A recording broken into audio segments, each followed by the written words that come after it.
Hello everyone. I hope you all are good and watching my lecture. I hope कि आपको benefit होगा मेरे lecture से इस सब्जेक्ट के लिए। ठीक है, तो लास्ट लेक्चर जो हमने देखा था इम्पोर्टेंस ऑफ रूरल डेवलपमेंट। ठीक है, लास्ट लेक्चर जो मैं डिस्कस किया था वो था इम्पोर्टेंस ऑफ रूरल डेवलपमेंट। तो आज जो मैं डिस्कस करने जा रहा हूँ वो नेक्स्ट लेक्चर होगा हमारा strategies and program for rural development। तो strategies and programs for rural development, I hope कि आपको स्क्रीन दिख रहा होगा। Okay,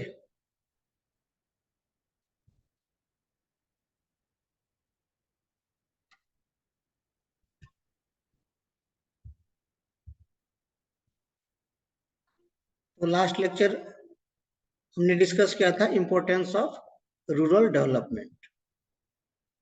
okay, now today we will discuss about strategies and programs for rural development। मतलब कि रूरल डेवलपमेंट के लिए क्या क्या प्रोग्राम्स गवर्नमेंट द्वारा बनाए गए हैं, क्या क्या स्ट्रेटजी बनाए गए हैं, वो सब कुछ इस लेक्चर में हम लोग पढ़ेंगे। तो उसके लिए एक कमिटी बनाई गई जिसका नाम है integrated rural development programme for making strategies and programme for rural development.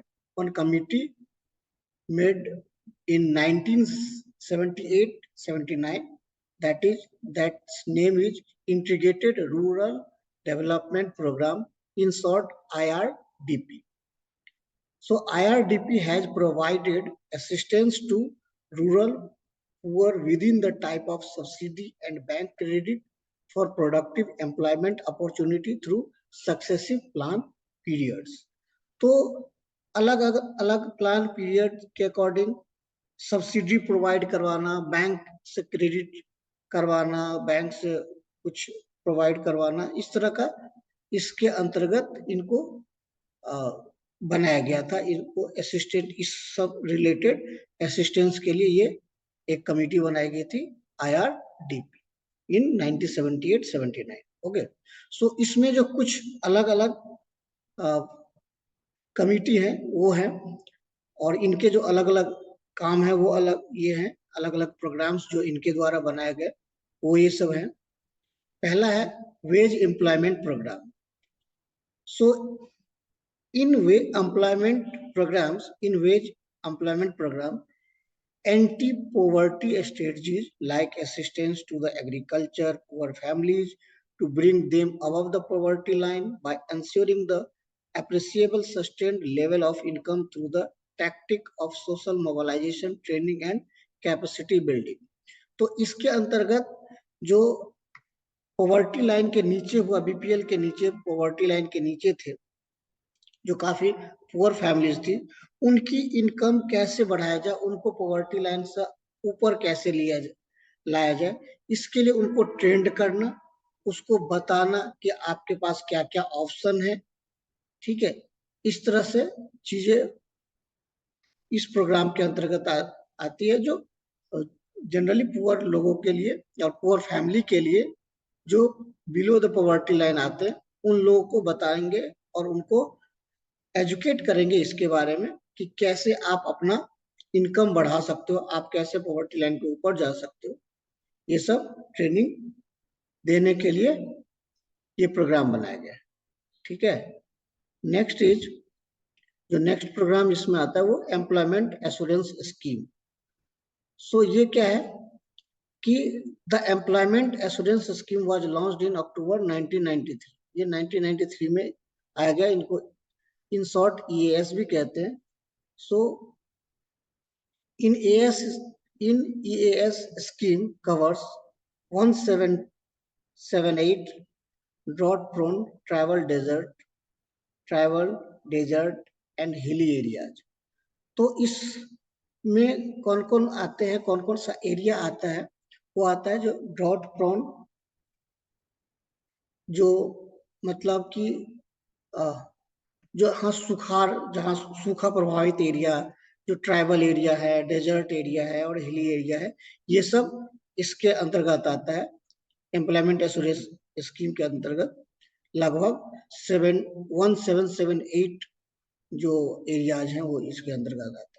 So the primary objective of the employment assurance scheme is to provide gainful employment in manual work during lean agriculture season to all able-bodied adults in rural areas who are in need of work but cannot find it. तो इनका काम क्या है, main primary काम इसका क्या है कि जब खेती का काम नहीं चल रहा है, जब खेती का काम नहीं हो रहा है, उस कंडीशन में so the primary work of EAS employment assurance scheme is कि जो ऐसे एरिया जो सूखा से प्रभावित हो या ट्राइबल एरिया हो, डेजर्ट एरिया हो या हिली एरिया हो, यहाँ पे लगभग 1778 ऐसे एरिया डिटेक्ट किए गए हैं जहाँ पे ये स्कीम लागू होती है। इसका क्या मेन काम क्या है कि assurance this scheme is to provide gainful employment in manual work during lean agriculture seasons to all able-bodied adults in rural areas who are in need of work but cannot find it. तो ये scheme के तहत ऐसे लोगों को help की जाती है जब कोई एग्रीकल्चर सीजन नहीं है उस केस में, और जो एडल्ट्स हैं उनको जॉब की जरूरत है और उनके पास जॉब नहीं है, तो उस टाइम उनको जॉब प्रोवाइड कराना, कैसे जॉब मिलेगी, क्या काम कर सकते हैं, वो सब इस स्कीम के अंतर्गत आता है। ठीक है, इसका सेकेंडरी ऑब्जेक्टिव क्या है कि secondary objective is the creation of economic infrastructure and community assets for sustained employment and development. तो इसका पहला ऑब्जेक्टिव तो वो था जो जब एग्रीकल्चर का सीजन नहीं है उस टाइम एडल्ट्स को कैसे हम एम्प्लॉयमेंट और जॉब प्रोवाइड करवाएं, कैसे इनकम प्रोवाइड करवाएं। दूसरा ऑब्जेक्टिव जो है creation of economic infrastructure and community assets for sustained employment and development. तो एक इकोनॉमिक इंफ्रास्ट्रक्चर डेवलप करना, क्रिएट करना भी इनका एक दूसरा ऑब्जेक्टिव। ठीक है, so third scheme is rural housing. तो रूरल हाउसिंग स्कीम्स जो है इसके अंतर्गत जो मेन है वो है इंदिरा आवास योजना। उसका नाम है Indira Awas Yojana, was initiated in 1985-86. This program was initiated for providing free housing to various families in rural areas.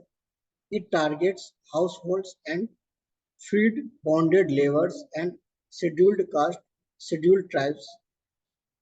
तो ये जो है इंदिरा आवास योजना जो रूरल हाउसिंग स्कीम के अंतर्गत आता है, तो ये 1985-86 में लॉन्च किया गया था after the death of Indira Gandhi.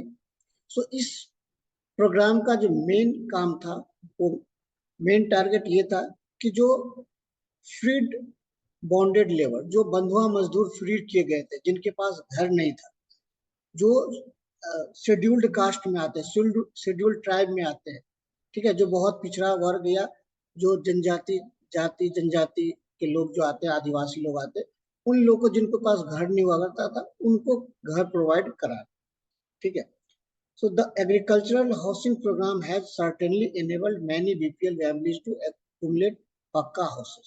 So उसके बाद इसमें इम्प्रूव करके द एग्रीकल्चरल हाउसिंग प्रोग्राम लाया गया, जिसके अंतर्गत जो भी BPL, जो बिलो पॉवर्टी लाइन फैमिलीज होते थे, उनको पक्का घर दिलाना भी इसके अंतर्गत आने लगा इंदिरा आवास योजना के।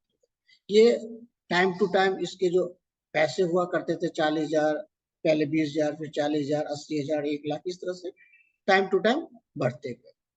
ठीक है, and fourth is science and technology for rural development. तो साइंस और टेक्नोलॉजी रूरल डेवलपमेंट में क्या है कि appropriate rural technology focuses mainly on those technologies which are simply and within the reach of the quality people for his or her own benefit and thus the advantage of their community and harness the local or regional capacity to satisfy local needs without increasing dependence on external factors.